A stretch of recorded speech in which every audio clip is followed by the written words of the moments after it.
안녕하세요. 네, 오늘은 신라 향가와 생활문화 세 번째 시간인데요. 오늘은 향가는 아니고 신라 사람들의 의식세계, 그것도 불교가 신라에 들어오면서 토속신앙, 불교 이전에 신라 사람들이 갖고 있던 신앙과 불교의 신앙이 이렇게 융합되어서 반은 불교이고 반은 토속신앙으로 살아가는 그런 신라인의 의식구조랄까, 그런 것을 한번 전해주는 이야기를 함께 들려드리고자 합니다. 제목이 삼강 도화녀와 비형랑, 그렇게 되어 있습니다. 앞에는 여자가 있으니까 도화녀는 여자이고 비형랑은 남자이겠죠? 예. 그래서 도화녀라고 하는 여인과 비형랑이라고 하는 남자 사이에서 일어난 아주 기막히는 이야기가 되겠습니다.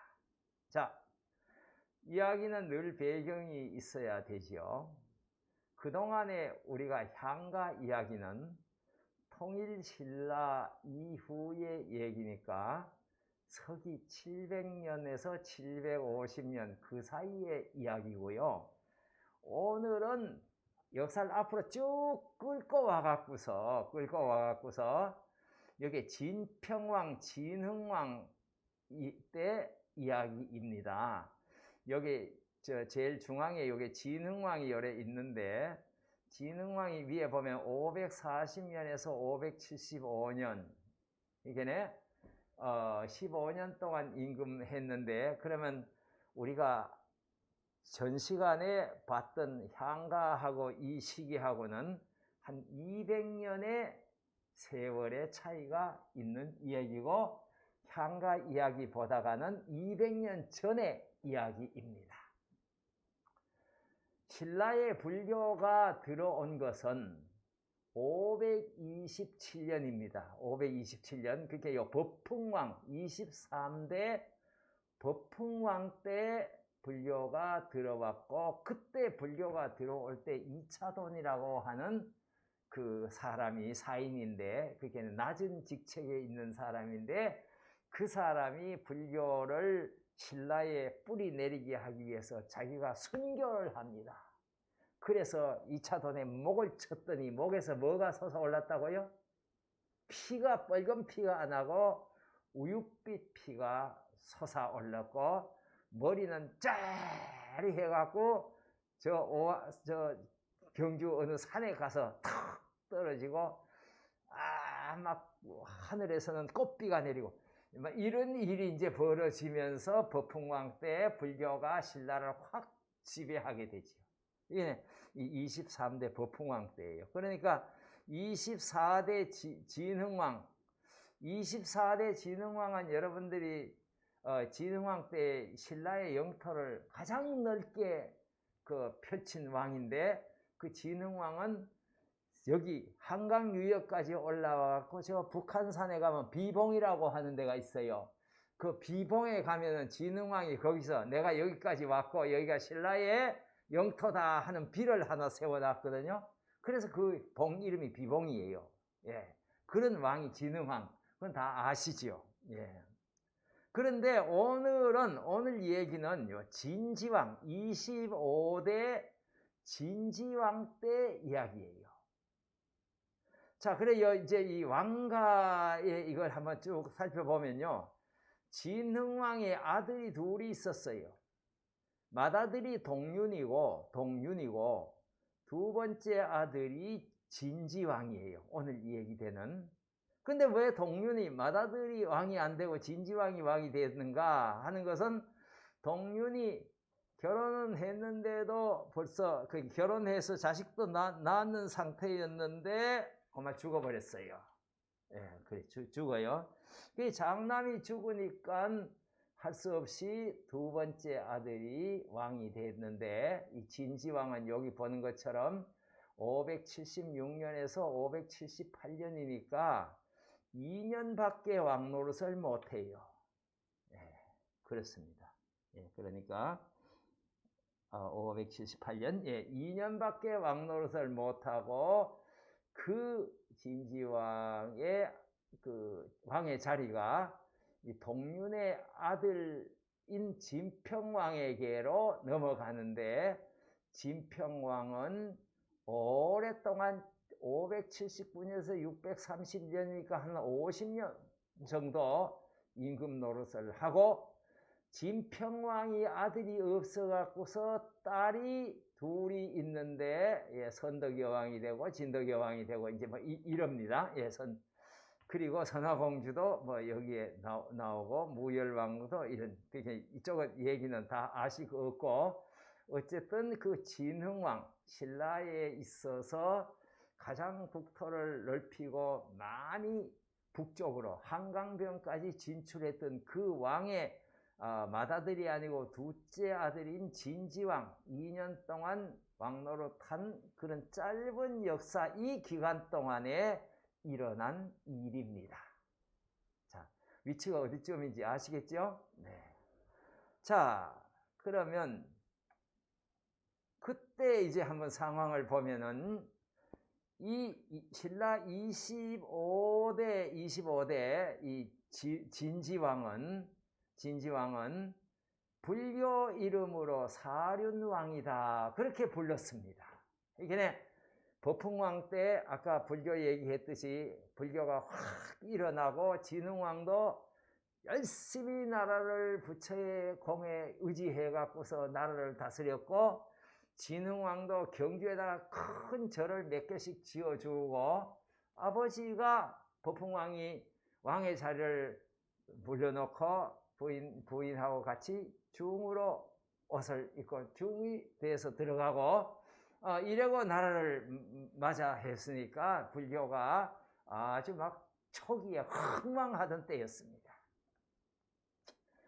그랬는데 이제 아까 저 앞에 표에서 얘기한 것처럼 진흥왕의 장남 동륜이 태자 상태에서 병사로 자남이 즉위가 되는데, 그분이 이제 오늘 얘기하는 진지왕입니다.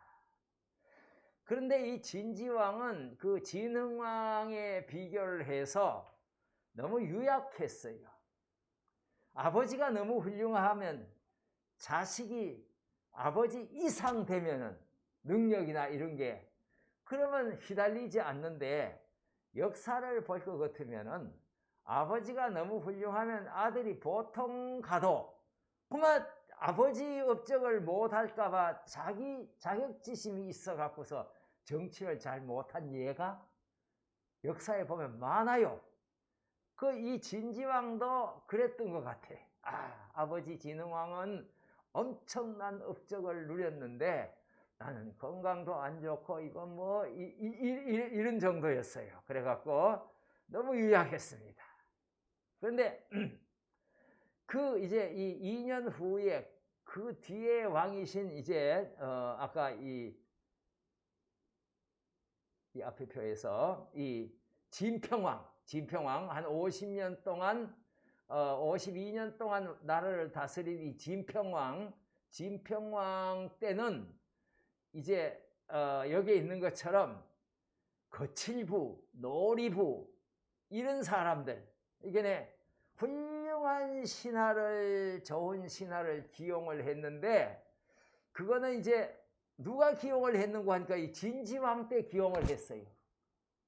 그런데 자기는 2년밖에 못했기 때문에 이 사람들이 실질적으로 신라에 훌륭한 업적을 남긴 거는 그 다음 진평왕 때에 가서 빛을 발휘를 하는 거예요. 자기 2년 동안밖에 못했으니까.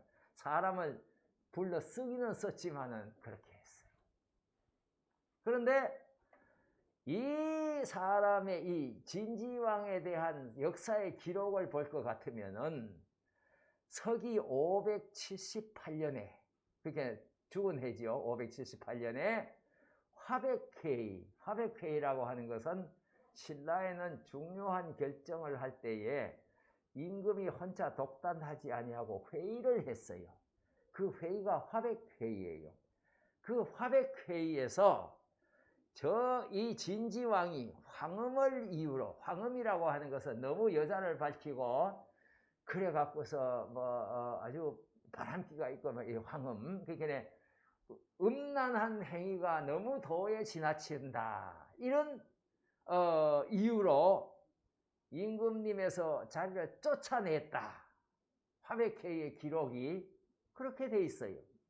그런데 짧은 기간 동안 남아있는 자료들을 다, 역사 자료를 끌어모아 보면은 진지왕이 황음한 기록은 없어요.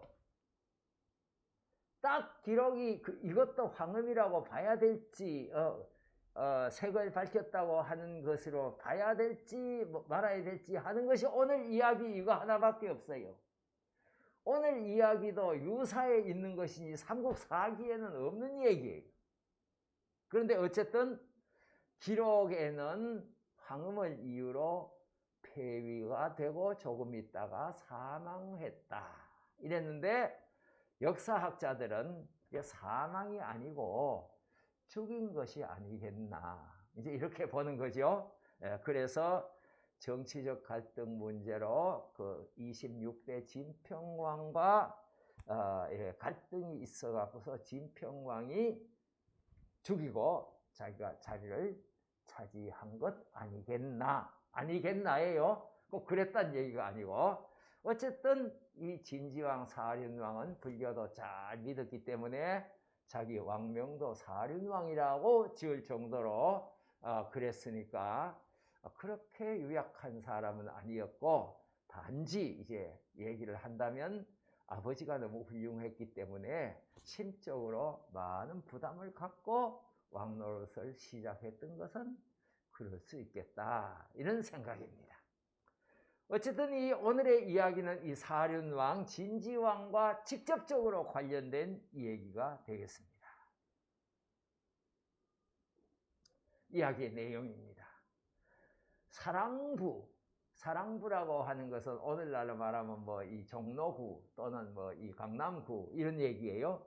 사랑부의 민간 여자, 이게 어떤 궁녀나 이런 여자가 아니고 민가의 일반집 여자인데 얼마나 이쁜지 곱기가 복사꽃 같다고 해서 그 여인의 이름이 도화녀다. 도화라고 하는 것은 복사꽃이라고 하는 얘기잖아요. 도화. 예. 그러니까 그렇게 예쁜 그 도화녀가 사랑부의 여인이 있었습니다. 그런데 그때 왕이 사륜왕 진지왕이었거든요. 진지왕이 왕궁에 있다가 보니까네, 도하녀가 그렇게 이쁘다고 하는 소문이 왕궁에까지 들렸어요. 그래 갖고서 이 진지왕이 마음이 움직여 갖고서 신하를 시켜 갖고서 그 도하녀를 궁으로 한번 불렀어요. 그래 궁으로 불려 보니까 정말 아름다웠어요. 그래서 왕이 그 도하녀에게 이렇게 얘기를 합니다. 내하고 같이 살았으면 안 될까? 내 부인으로 왔으면 안 될까? 이런 얘기를 하는 거죠. 내 당신을 부인으로 삼고 싶어. 아니, 신라시대 왕이 통치하던 시대에 사륜왕이 폭력적인 왕이면은 무조건 데려다가 살아버리면 끝이죠. 왕시대에. 그죠? 근데 사륜왕은 불교에 이미 영향을 받았다고 봐져요. 인격을 존중을 해갖고, 나 당신을 하고 같이 살고 싶은데 내 아내가 돼줬으면 좋겠어. 이렇게 이제 얘기를 한 거예요. 그랬더니만 도하녀가 뭐라고 한지 아세요? 여자가 지녀야 할 바는, 내가 여자로서 지녀야 할 바는 두 지아비를 섬기지 않는 것입니다. 나는 이미 한 지아비를 섬기고 있는 몸인데 아무리 임금님이시라고 해서 어떻게 이런 말씀을 내게 하십니까? 나는 도저히 두 지아비를 섬길 수가 없습니다. 이렇게 거절을 했어요. 그랬더니만은 진지왕이 있다가 왕의 권위 때문인지 아니면 마음 때문인지는 모르지만은 너 그러면 죽어도 좋아? 이런 거예요. 너 내 왕의 말을 거절을 했으니까 죽어도 좋아?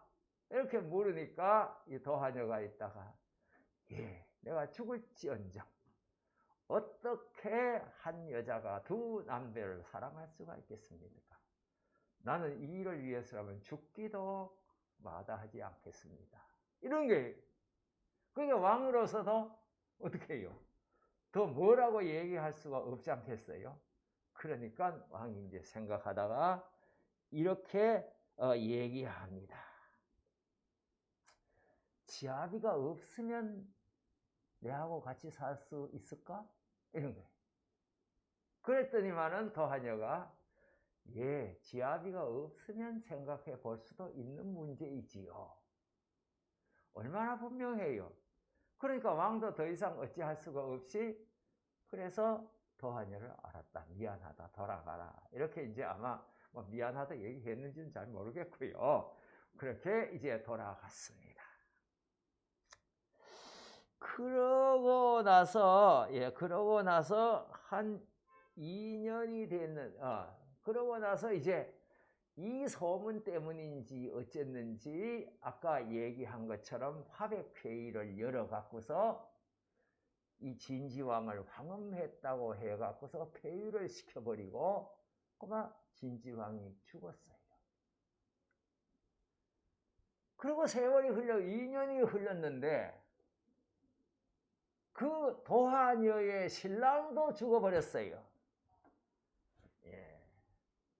그해 사륜왕이 죽고 여자의 남편도 2년 후에 사망을 해버렸어요. 그럼 끝이죠. 다 죽었으니까. 그런데 신랑이 죽고 나서 도하녀의 신랑이 죽고 나서 열흘이 지냈는데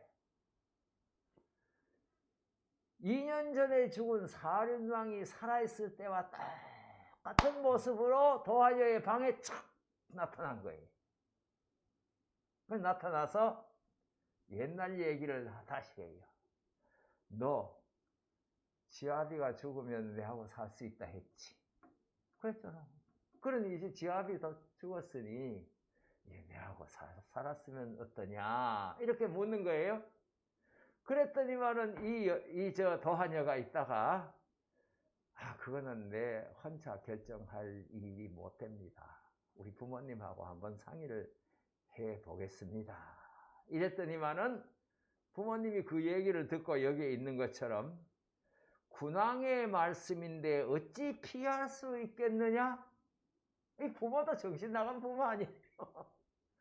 이미 죽은 사람 헐령이 와서 그랬는데 뭐 또 헐령이기 때문에 어쩌면은 그것도 그 대수 그게 지가 헐령이 어찌 하려고 이런 생각이었는지 어쨌든 부모도 그것을 허락을 했어요.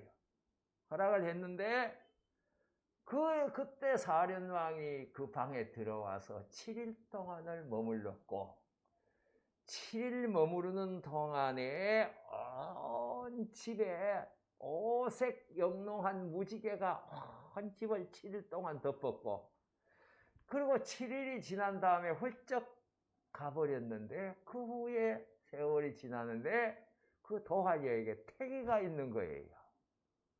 그래서 도하녀가 임신을 했고 때가 차니까 아이를 낳는데 천지가 진동하면서 아이가 태어나서 그 아이 이름을 비형이라고 지었다. 그래서 오늘 제목 도하녀와 비형랑의 이야기입니다. 그래서 아들이 하나 생겼어요. 자, 이런 얘기를 진지왕의 다음 왕인 진평왕이 들었어요. 참 재미나니 신기하니 그런 일이 세상에 있을 수 있을까? 이제 이랬겠죠. 그래 갖고서 야, 그거 우리 궁궐에 보내라. 내가 한번 어쩌는가 보자. 하면서 그 비형을 궁궐로 데려갔어요. 그러니까 뭐 여기서는 자기 딸이 낳은 아들 그것도 말이지 이게 뭐 참 이게 도깨비 같은 소리잖아요. 예. 이런 이제 그래서 궁궐로 또 보내라고 하니까 보냈어요.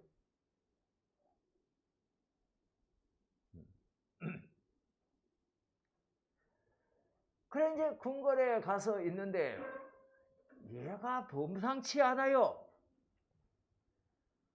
이상하게 이 저녁만 밤만 되면 어디로 가고 새벽이 되면 돌아오고 그러는 거예요. 그래서 군사들이 숨어서 뭔 짓을 하는가 숨어서 살폈어요. 그랬더니만은 진짜 밤이 되더니 훌떡 뛰어 넘어갔고서 담을 날아서 휙 넘더니만은 저 어디 산골로 가는데 그거 갔더니만은 웬 도깨비 떼들이 우글우글우글 하는데 거기서 도깨비하고 춤을 추고 실컷 놀다가 새벽에 닭 우는 소리를 듣자마자 그만 다시 이렇게 궁궐로 돌아오고 이러는 거예요. 그래서 임금님이 저는 못 날아가게 군사를 해갖고서 한번 지켜놔봐라 이랬어요. 그래갖고 50명이 이 비형 한 사람을 지키려고 외목해 있다가 담을 튀어넘을 때 잡으려고 가봤는데 50명의 군사가 그 비형을 못 잡았어요. 그래서 그 사실을 알고 진지대왕이 진지가 아니고 진평왕이 그 비형을 불러갖고 우리 신하 보고에 의하면 이러이러한데 그게 사실이냐라고 물으니까 예 그렇습니다 이렇게 얘기하는 거예요. 그러니까 진평왕이 있다가 너 그럼 다른 사람들보다 훨씬 뛰어난 능력을 가지고 있네. 나라를 위해서 일 좀 해보지. 이런 거예요. 그러니까 주세요. 뭐든지 할게요. 그래서 저기 신원사 요게 신원사 절 이름인데 저 신원사에 가는데 말이야 그 큰 개울이 있는데 거기에 다리가 없어 갖고서 영 사람들이 절에 다니기 어려운데 너 그 다리 좀 놔라 이랬더니 알았습니다 하더니 그 이튿날 하루 만에 뚝딱 다리를 다 놨어요. 그래 갖고서 그 다리 이름을 귀신이 만들었다 그래 갖고 저 귀신 다리 뭐 이렇게 예 귀신 다리라 해서 귀교라고 하는 이름을 그 이후로 짓게 되었다 이런 얘기입니다. 그랬는데 이제 진평왕이 야 그러면 너 보니까 일도 잘하고 인간보다가 능력도 많고 그러니 네 친구 중에 좀 쓸만한 사람 있으면 이 나라를 위해서 하나 더 추천을 해봐. 예 알았습니다. 그래서 도깨비 한 사람인데 저는 도깨비죠. 한 사람을 추천을 했어요. 그랬더니만은 추천을 받고 그 사람 이름이 뭐냐? 그래서 길다리라고 합니다. 그래서 길다리라고 하는 사람을 추천을 했고 그래서 그 길다리에게도 집사라고 하는 직책을 줘갖고서 왕의 일을 돕도록 그렇게 했습니다. 그랬는데 그 당시에 각간 그러니까 진평왕이 사랑하는 자기 벼슬 중에 각간을 지내고 있는 임종이라고 하는 사람의 아들이 없어요.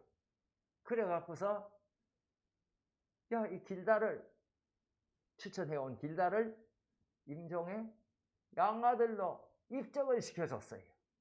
그러더니만은 그 임종도 아들 없던 사람이 도깨비지만은 그래서 그 아들이 하나 생겼고 얘도 비형처럼 아주 능력이 있어 갖고서 그 궁궐 앞에다가 문을 하나 하루아침에 덜컥 지어 갖고 그 이름에다가 길다리 지었다고 해서 길달문이다 하는 현판을 써붙이고 그렇게 일이 있었답니다. 그랬는데 무슨 이유인지는 알 수 없지만은 어느 날 길달이 여우로 변해서 달아나 버렸답니다. 뭐로 변해서요? 여우로 변해서. 그 길달이 여우로 변해서 달아난 것을 누가 알았는고 하니까 비형이 알고 뭐 저놈이 내가 지를 추천해 줬는데 무슨 이유인지는 모르지만은 내한테 상의도 한번 없이 도망을 가? 에라 가서 잡아라. 이제 이렇게 다른 도깨비를 보내서 길달을 붙잡아서 죽여버렸다. 그런 것입니다. 그래서 그 이후부터 거기에 그렇게 많이 놀던 도깨비들이 길달의 이름만 들어도 쩔쩔매고 그리고 그때 사람들이 다른 얘기죠. 예, 달아났고 그래서 비형은 도깨비를 시켜 길달을 잡아 죽여버렸다. 요 표에 있네요. 예, 그래서 도깨비들은 비형의 이름만 들어도 도망을 했다. 이런 일이 있었다. 언제요? 진지왕 때.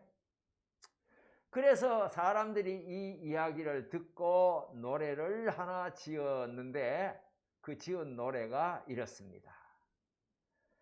귀하신 왕의 혼으로 아들을 낳으니 비형 그 사람 방이 여기라네.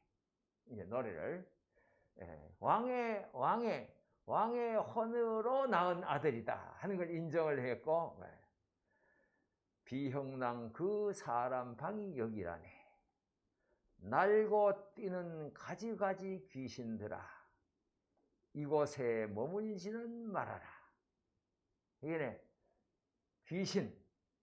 옛날의 사람들은 모든 만물 중에 귀신이 있다고 생각을 했어요. 그리고 도깨비죠. 도깨비. 그 도깨비를 없애는 것이 여러 가지 무슨 주술도 하고 물도 넣고 빌기도 하고 옛날에는 그랬을 거 아니겠어요? 우리도 옛날에 어른들이 그러는 걸 봤거든요. 그러니까 이 사람들 입장에서는 이 비형을 가까이 있기만 하면 비형은 아직까지도 도깨비들은 죽였지 사람한테는 해를 하나도 끼친 적이 없고 오히려 능력만 발휘를 했잖아요. 그래서 귀신들아 비형이 여기에 있으니까 가까이 하지 말아라 하고 사람들이 노래를 했고 그래서 그 비형을 몸에 지닌다든지 집에 붙인다든지 함으로 인해서 잡귀들이 오는 것을 막았다. 이런 얘기입니다. 자, 이야기의 의미와 해석 이걸 이제 서로 이 얘기를 이 이야기는 이제 앞에서 그렇게 백성들이 노래도 짓고 뭐 이렇게 해서 자기들의 필요에서 비형을 써먹었다고 하는 이 허황된 얘기 이걸 어떻게 해석해야 될 거냐 하는 것도 여러 가지 해석이 따릅니다. 첫째는 이 이야기는 사륜왕 진지왕이 황음했다고 해서 폐위가 됐는데 진지왕은 황음한 일이 없고 지금 자기가 사랑했다고 하더라도 얼마나 인격적으로 처리를 했는가.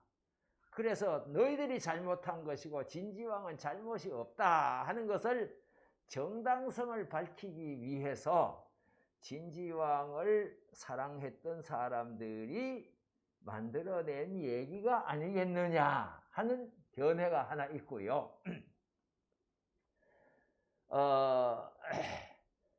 두 번째 얘기는 죽은 사람도 혼을 나타내는 그런 정신이 있는데, 죽은 사람도 나라를 위해서 이렇게 일을 하는데 살아있는 너희들 뭘 하고 있는 거야? 이런 교훈적인 의미도 이 이야기 속에 있다. 또 뭐 이렇게 해석하는 사람도 있습니다. 그 다음에 이제 여기는 그 다음 그 밑에 보면 불교의 토착화 과정에서 토속신앙과의 융화가 아니겠느냐. 그래서요, 그게 융화로 보는 거죠. 아직까지 불교라고 하는 것이 들어와 있지만은 또 한쪽에서는 뭐가 있어요? 토속신앙이 그대로 남아 있어 갖고서 토속신앙을 가진 사람이 불교도 받아들이고 토속신앙도 갖고 있으면서 살아가고 있는 그 사회상을 적나라하게 보여주고 있는 이야기일 수도 있다. 이제 이런 학자도 있고요. 네 번째는 그 다음에 불교가 정착하면서 도깨비 사상은 처방돼야 된다. 이런 것을 보여주고 있기도 하다. 이렇게 말을 할 수가, 그런 견해들이 있습니다. 도깨비 신앙, 예, 요건 있다. 우리도, 저도요, 어렸을 때 도깨비 얘기를 많이 들었어요.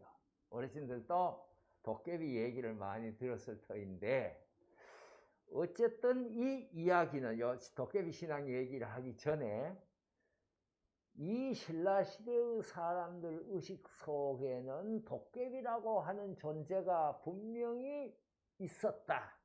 그거는 분명히 얘기할 수 있죠. 예. 도깨비라고 하는 존재는 사람보다가도 능력이 더 뛰어난 어떤 인간을 해치는 존재로만 알았는데, 이 이야기에 나오는 도깨비는 해치는 존재가 아니고 나라를 사랑하는 그런 도깨비. 신라 사람들의 그 도깨비 정신, 그 다음에 또 그 부모의 이야기, 부모가 그 죽은 혼과도 뭐 어쩌냐, 왕이니까 왕에게 순종해야지 하는 또 그런 옛날 사람들의 왕에 대한 인식, 구조, 이런 것들도 볼 수가 있고, 그죠? 예. 그 다음에 불교가 들어오면서 그 도깨비 신앙은 이제는 없어져야 된다 하는 그런 가르침, 이런 것들이 이 이야기 속에서 융합되어 갖고서 신라 사회를 자꾸 발전해 나가는 그런 이야기다. 이것도 스님인 이련 스님이 이 유사를 썼잖아요. 스님이 도깨비, 여기는 부처 얘기도 뭐 불교 얘기도 한마디도 없지만은 그걸 자기 책에다가 소개한 것으로 봐서는, 겉으로 표현은 안 했지만은 불교가 이제 빨리 토속신앙을 밀어내야 된다 하는 그런 정신도 있지 않았을까, 이런 생각을 해보게 됩니다. 토속신앙의 도깨비 얘기요, 그걸 갖다가 이 문화에서는 도깨비, 귀신 도깨비를 갖다 다 해갖고 이걸 이매망량이라고 한다. 다 기억하기도 어려울 것입니다만은, 이런 건데, 저희 어릴 때 들은 얘기예요. 어떤 사람이 산을 고개를 넘다니까 예쁜 여자가 유혹을 해갖고서 따라가서 잠을 자고 났는데, 꼭 끌어안고 잤는데 아침에 일어나 보니까 사람은 없고 빗자루더라. 그런 얘기 들어보셨죠? 예. 그런 식의, 그게 도깨비의 장난이거든요. 예. 그런 것들이 있었다 하는 것은 우리가 참 그 인간 속의 영과 영매 뭐 이런 것을 이제 옛날부터 영향을 받아왔던 거 무시할 수 없고, 도깨비라고 하는 것이 아직도 이렇게 있다. 근데 귀와 신이라고 하는 거, 귀는 음의 영, 그래서 귀라고 하는 것은 구부린다는 의미고요. 신은 양의 영인데 편나는 의미예요. 그래서 귀신은 굽히고 펼 줄 아는 조화의 신이다. 뭐 이런 것들이 토속신앙이 정리되어 있는 내용이기도 하다. 이건 참고로 말씀드리는 것입니다. 비형랑과 도화녀와 비형랑의 이야기는 토속 이 얘기가 주는 것은 초기 불교의 과정에서 있었던 그런 이런 거 말고도 뭐 저기 어떤 분이 저기 밖에 나갔다가 들어왔는데 돼지를 만났는데 까마귀를 까마귀가 아니고 뭐죠? 그게 뭐랄까 까치, 예. 까치를 만났는데 까치가 주는데 집에 가거들라면 화살로 갑을 쏘세요 이래갖고 뭔 소린가 해서 쐈더니만은 거기에 사람이 들어있다가 두 사람이 막 서로 정사를 하다가 그게 그 화살을 맞아서 죽었다는 얘기 뭐 이런 얘기들이 초기 불교에서 이렇게 그 신라가 불교가 정착돼 가는 과정에서 나오는 얘기들이 이 얘기에도 여러 가지가 또 더 있거든요. 예, 이런 것들이 그 당시의 그 문화상을 얘기해 주고 있다. 이렇게 말할 수가 있겠습니다. 우리의 역사는 이런 과정들을 겪고 걸리고 해서 오늘까지 왔지만은 오늘 컴퓨터 세대 속에서 사는 인간들도 정말 신을 떠난 또는 뭐 이것도 이제 이 잡신이 있지만은 고등신이 있고 잡신이 있지만은 인간은 나면서부터 그림자처럼 종교를 떠날 수 없다 하는 것을 보여주는 한 면이기도 하다. 또 뭐 그렇게도 얘기를 드릴 수가 있겠습니다. 자, 오늘 세 번째 얘기 여기서 마치겠습니다. 그동안 재미있으셨어요? 예, 재미있다네요. 감사합니다.